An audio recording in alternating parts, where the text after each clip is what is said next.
우리나라 그 인사말 중에 식사하셨어요? 라는 말이 있습니다. 근데 이 말을 가만히 곱씹어 보면 당신이 정말 식사를 하셨는가?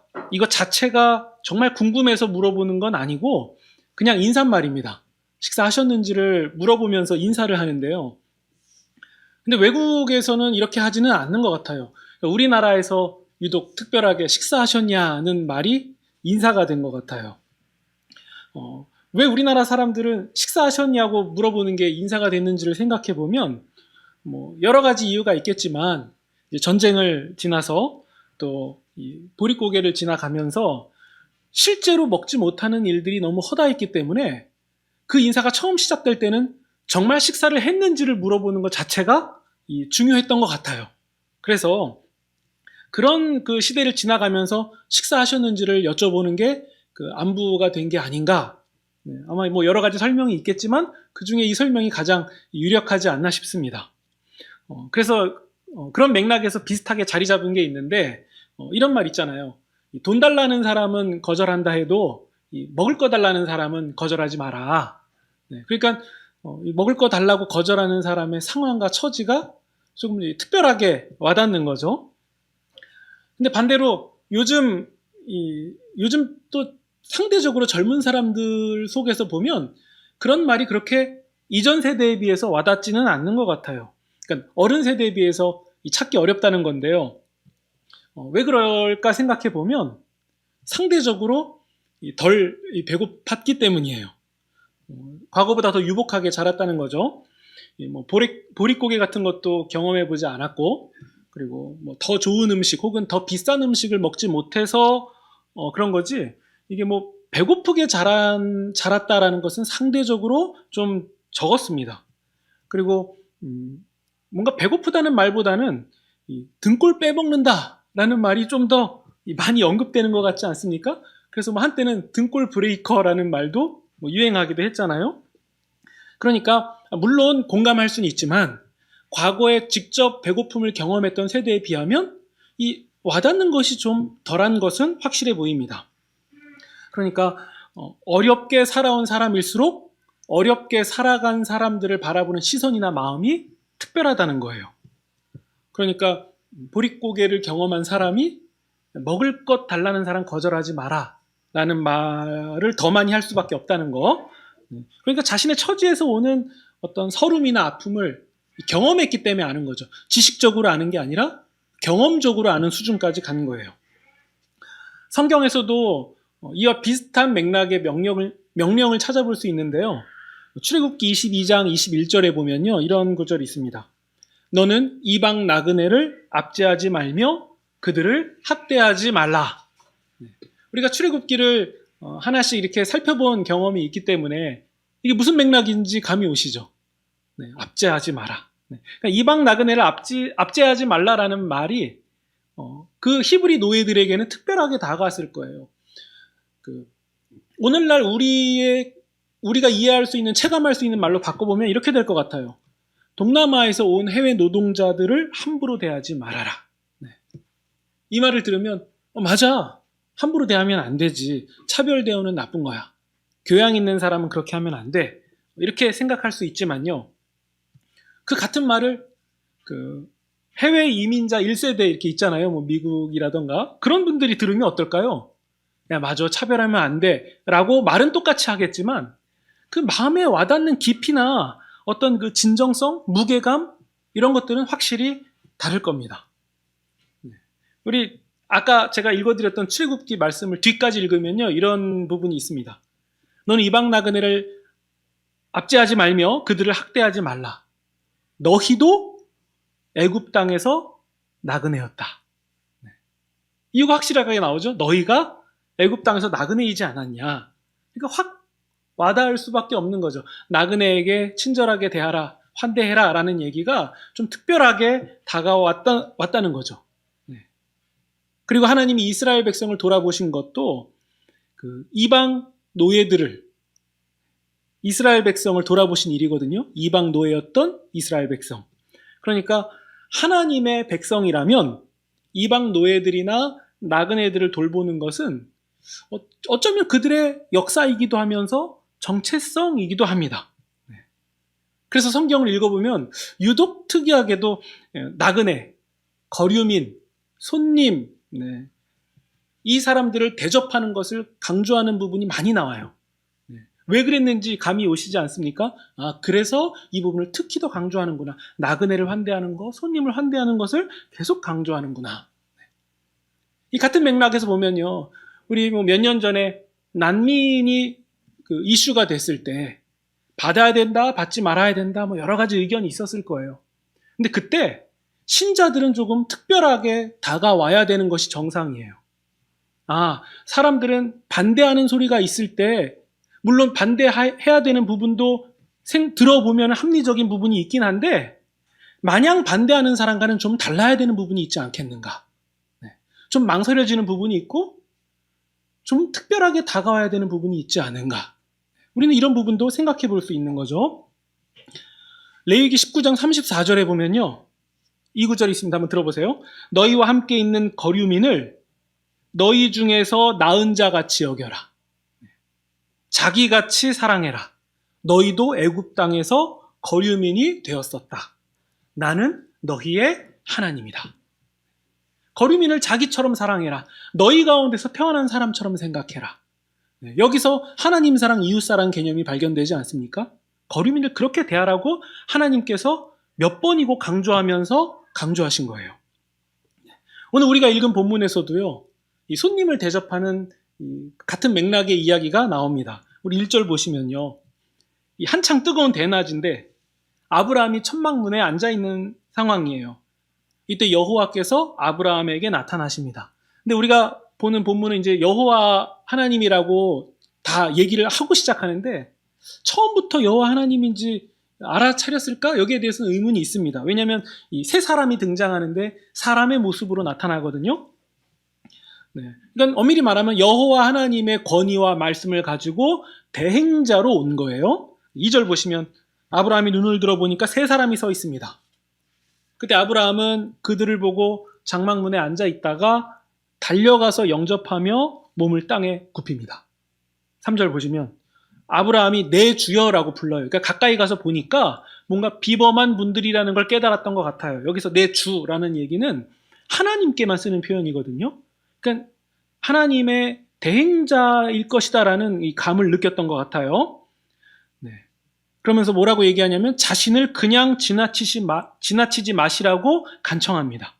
4절을 보면 발을 씻을 물도 드리고 5절 떡을 조금 가져오겠다고 떠나지 말라고 붙잡아 놓으면서 6절 실제로는 세스아를 가져다가 이 떡을 만드는데요. 여기 세스아라는 단위를 보면 이 성경의 다른 부분하고 비교해서 볼 때 어림잡아도 이 떡을, 그러니까 빵을 한 50인분 이상은 만들 수 있는 굉장한 양이에요. 그러니까 제가 떡을 잠깐 조금만 갖고 올게요. 그래 놓고서는 한 50인분을 만들어 버리는 거죠.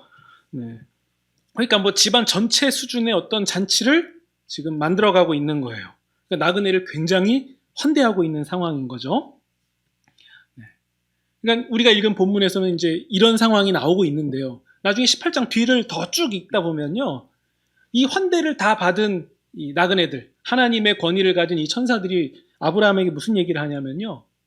소돔과 고모라 땅의 죄악이 굉장히 많다. 얼마나 크고 무거운지 확인하러 왔다. 그러니까 심판하러 왔다. 이런 얘기를 나중에 알려줍니다. 그러니까 하나님의 대행자가, 그러니까 하나님과 동일시 여겨지는 존재가 아브라함에게 소돔과 고모라의 심판을 알려주고 계신 거예요. 그러니까 만약 아브라함이 이 나그네로 보이는 자들을 환대하지 않았다면 하나님의 심판 계획을 듣지 못했을 거예요. 아브라함은 이 소돔을 심판한다라는 얘기를 들을 때 마음이 어땠을까요? 내가 사는 지역은 아니니까 괜찮아라고 안심했을까요? 한 사람이 떠올랐겠죠. 소돔에 살고 있는 누가 생각났을까요? 조카 롯이 생각난 거예요. 지난번에도 어떤 전쟁 사건이 소돔에 똑같이 있었는데 이번에는 여호와 하나님께서 심판하시는구나. 그러니까 아브라함은 소돔에 살고 있는 조카 롯을 생각하니까 이게 아찔한 상황이 된 거예요. 그래서 아브라함은 하나님께 호소합니다. 하나님, 소돔성에 의인이 50명 있어도 같이 심판하실 겁니까? 45명이 있으면요. 40명이 있으면, 30명이 있으면요. 나중에는 10명이 있으면요. 하나님 의인하고 악인을 같이 멸망시키시는 것은 부당하신 거 아닙니까? 그러니까 아브라함이 어느샌가 마치 자신이 제사장이라도 된 것처럼 하나님과 타락한 인간 사이에서 하나님의 자비와 용서가 임할 것을 간청하고 있어요. 하나님께 호소하고 있는 상황이에요. 하나님께서 마음을 돌이키시면 좋겠다는 것을 아브라함이 내비치고 있습니다.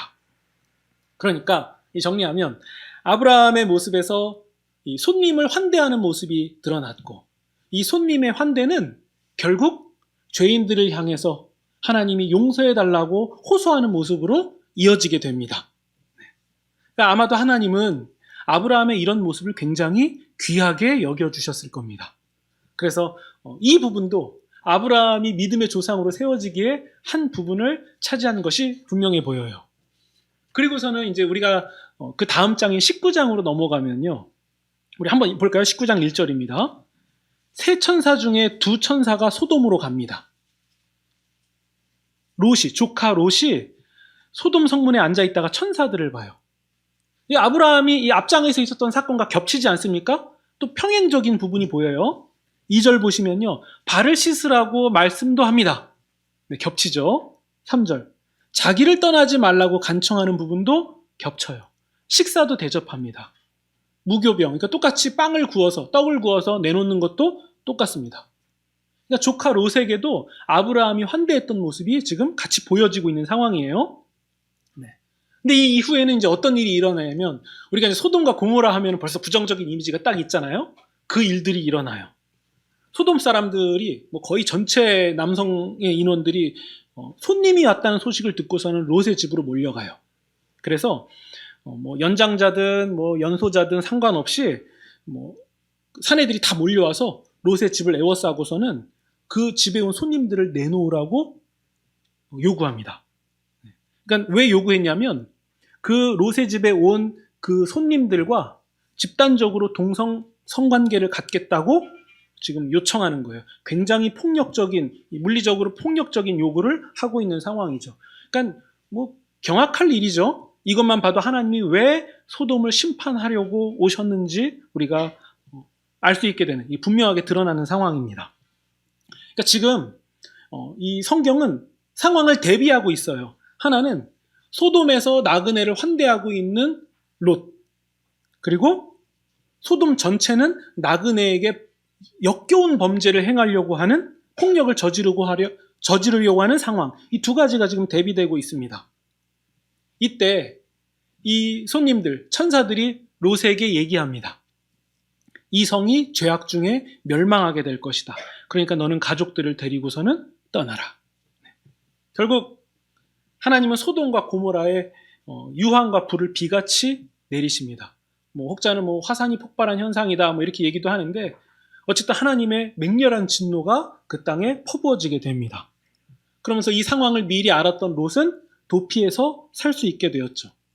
그러니까 결국 롯이 손님을 환대했던 일은 자신이 안전하게 되는 상황으로 이어지게 된 거예요.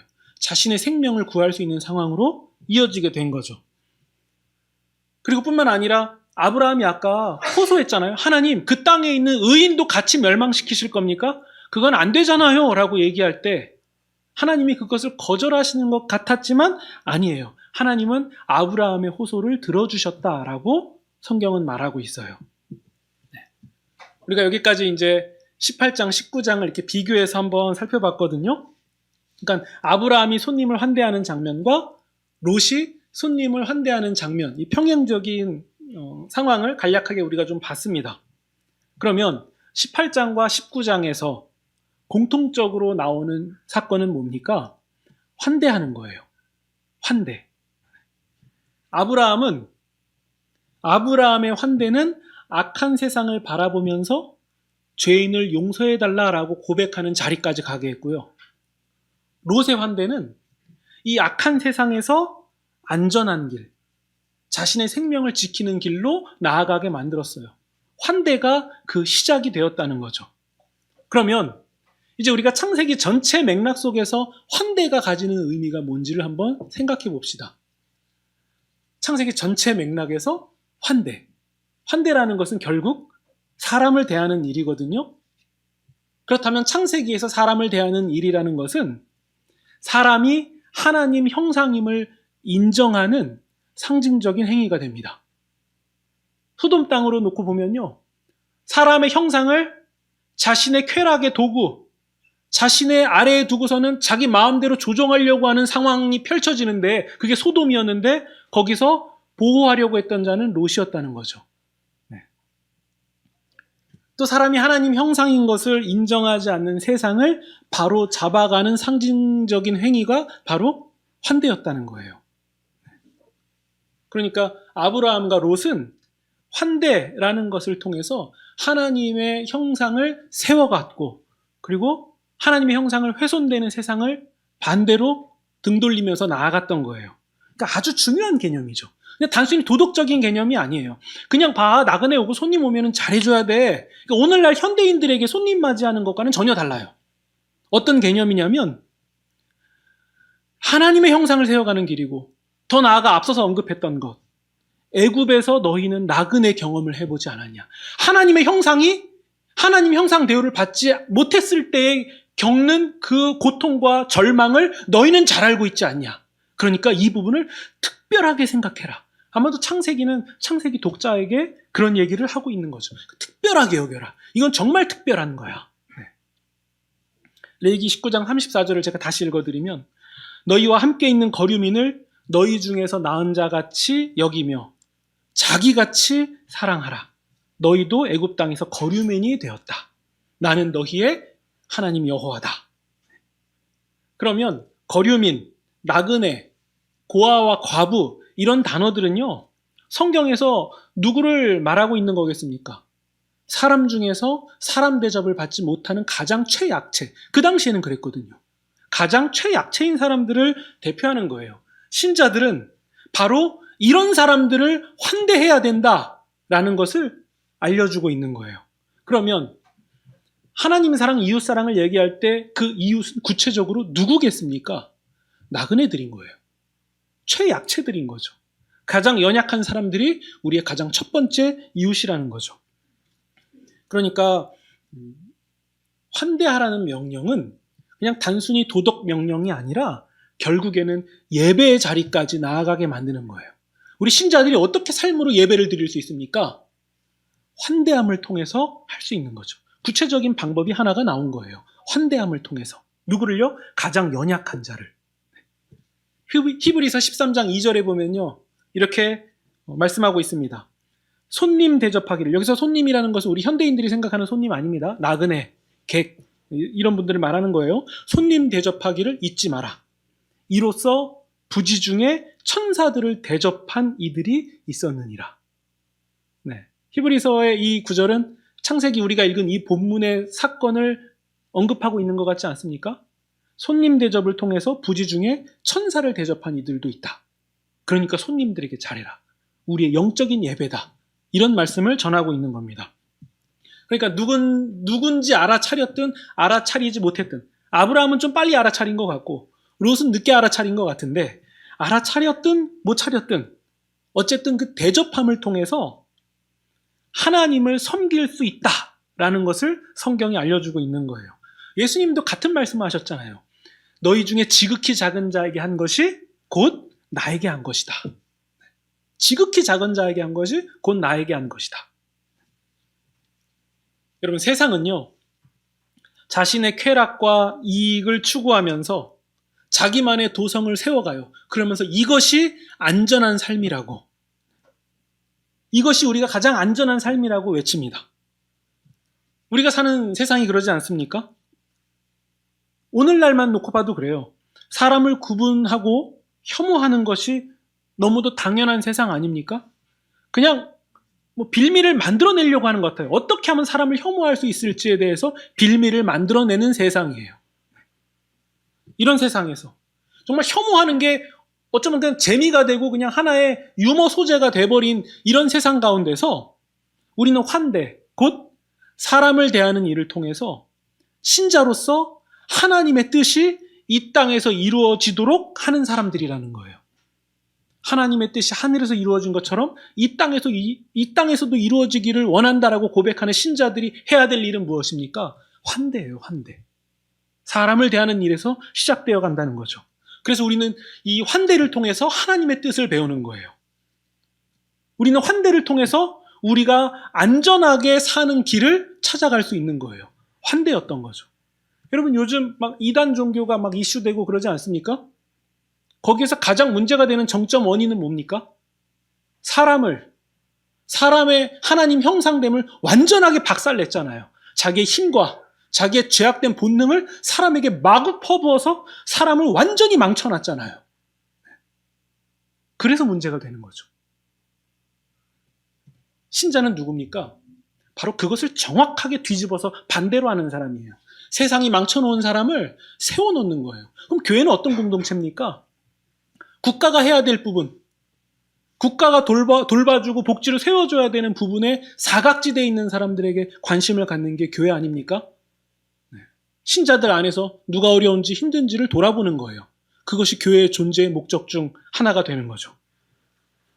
우리는 또 아브라함의 모습에서 이런 부분도 발견할 수 있어요. 하나님, 그 땅에 의인들이 있는데 함께 멸하시겠습니까? 하나님 50명이 있다면요? 45명이 있다면요? 40명이 있다면요? 이런 모습이 우리 가운데도 있어야죠. 실제로 우리가 의인의 입장에 서서 의인을 찾아내고 의인들을 지지하면서 또 우리 삶 속에서 만나는 연약한 사람들을 세워가고 또 그들을 지켜달라는 호소함을 통해서 우리는 결국 하나님을 예배하게 되는 거예요. 이렇게 살아가는 삶이 우리가 안전한 삶이고 우리가 사는 길이에요. 이 사는 길이라는 것은 두 가지 의미가 있죠. 우리가 사는 길이고 사는 길이에요. 이해가 되십니까? 네. 이렇게 사는 게 우리가 안전한 삶이고 사는 삶이라는 거죠. 핵심은 뭐죠? 사람을 어떻게 대하느냐예요. 사람을 환대하는 것에서부터 시작된다는 거죠. 그래서 부지 중에 천사를 섬기고 하나님을 섬기게 되는 겁니다. 여기 우리가 한 가지만 더 말씀드리면 좀 더 온전한 결론으로 나아가게 될 수 있을 것 같습니다. 근데 여러분, 이렇게 부지 중에 환대한 아브라함과 롯에게도 연약한 점이 있다는 거예요. 여전히 연약한 점이 있다는 건데요. 아브라함은 우리 직전에 하나님과 이 할례 언약을 맺으면서 하나님께서 다시 한번 큰 민족을 이루게 하시겠다고 약속하신 그 부분들, 다시 언약이 갱신되는 부분들을 봤잖아요. 그리고서는 길지 않은 시간이 지난 거예요. 아직 1년이 채 지나지 않았어요.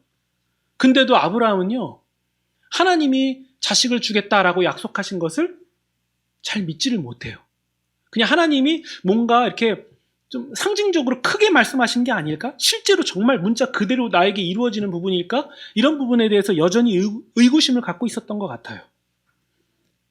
우리 함께 읽은 본문만 봐도요, 천사가 내년에 아들이 있을 것이다 라고 얘기하니까 아브라함은 이미 안 된다라고 생각하고, 아브라함의 아내는 어떻게 합니까? 속으로 웃잖아요. 근데 이게 너무 좋아서 웃은 게 아니라 비웃음이죠. 지금 상황을 모르시나? 나는 지금 이제 생리도 끊어졌고 아예 생물학적으로 끝난 건데 무슨 내년에 아들이 있나? 라면서 어이가 없어서 비웃는 상황이에요. 근데 누구의 말씀을요? 하나님의 말씀을. 즉 그런 상황이에요. 하나님의 말씀을 비웃는 상황이에요. 그러니까 아브라함을 보면 오직 믿음을 가지고 정도를 정진하는 사람은 아니었다는 거예요. 할례 언약을 맺었음에도 불구하고 여전히 하나님의 말씀이 온전하게 믿어지지 않는 사람이었다는 거죠. 의심하고 있는 상황이에요. 비웃는 상황이에요. 여러분, 롯도 마찬가지예요. 롯도 이렇게 그 천사들을 부지 중에 환대하긴 했지만요, 막 그 손님들 내놓으라고 막 그 요구하면서 막 무력으로 오는 그 사람들을 향해서 뭐라고 얘기하냐면요, 이 손님들은 안 돼. 차라리 내 딸이 둘이 있는데 내 딸을 내어줄 테니까 니들 마음대로 해라. 라는, 이게 어떻게 이해해야 될지도 모르겠는 이런 말을 해버려요. 물론 이게 그 당시 그 고대 시대에 어떤 의미의 말인지는 잘 모르겠어요. 어쨌든 아무리 좋게 생각을 한다 해도 이게 성경하고 방향이 같지는 않아요. 이게 좋게 받아들일 수 없는 말입니다. 그러니까 이 괜찮은 행위가 아닌 거죠. 어쩌면 롯은 그 소돔 땅에 있으면서 물론 아브라함이 섬기는 하나님을 알고 그분을 따라가는 사람의 입장에 있지만 소돔 땅에 있으면서 이상한 사상, 이상한 기류에 물들어 버린 것은 아닐까요? 그러니까 그런 이상한 말을 한 건 아닐까? 한번 추정해 봅니다. 어쨌든요. 그런 롯, 그런 아브라함, 그런 사라라는 거예요. 온전하지 않더라고요. 비웃더라고요. 하나님을요. 할례를 하고 났는데도 그래요. 그런데요, 여러분. 그런 사람들이 가고 있는 게 보이지 않습니까? 그런 사람들이 지금 가고 있는 거예요. 하나님이 그런 사람들을 지금 부르셔서 그런 사람들과 함께 그런 사람들을 이끌고 지금 가고 계신 거예요.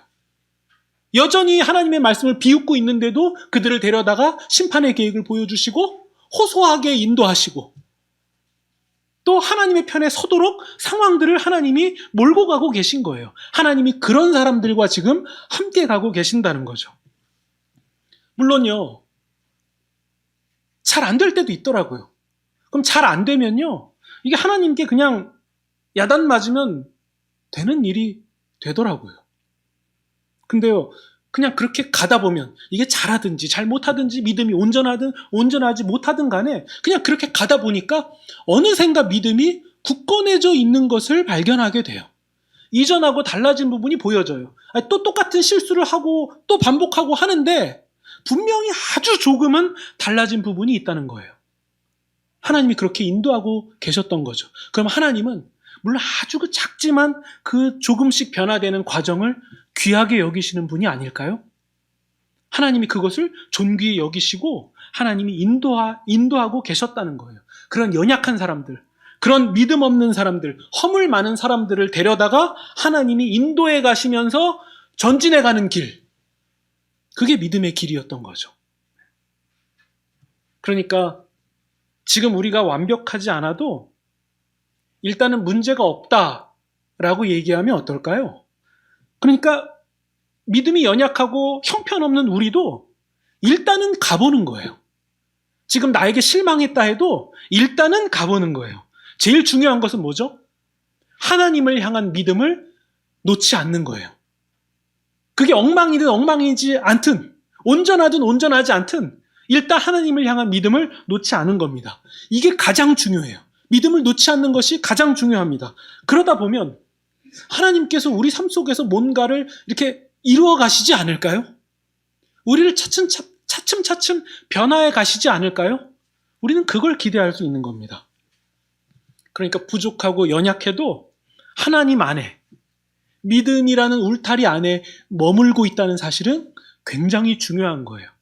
그러니까 우리의 몸이 피곤하고 우리가 연약하고 어떤 상황과 형편이든 간에 우리가 믿음의 끈을 놓지 않는 것은 매우 중요한 일입니다.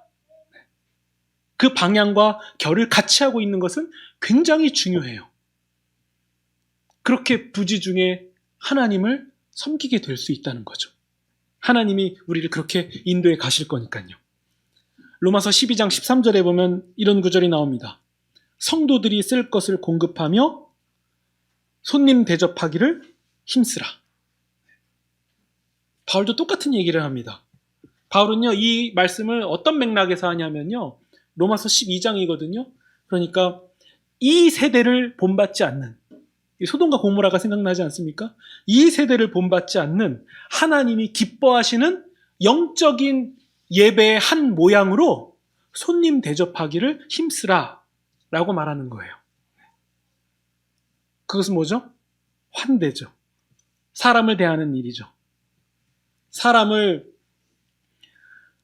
귀히 여기는 것이고 하나님의 형상을 회복하는 길로 나아가는 겁니다. 그게 하나님 편에 서는 거죠. 이게 우리가 사는 길이라는 거예요.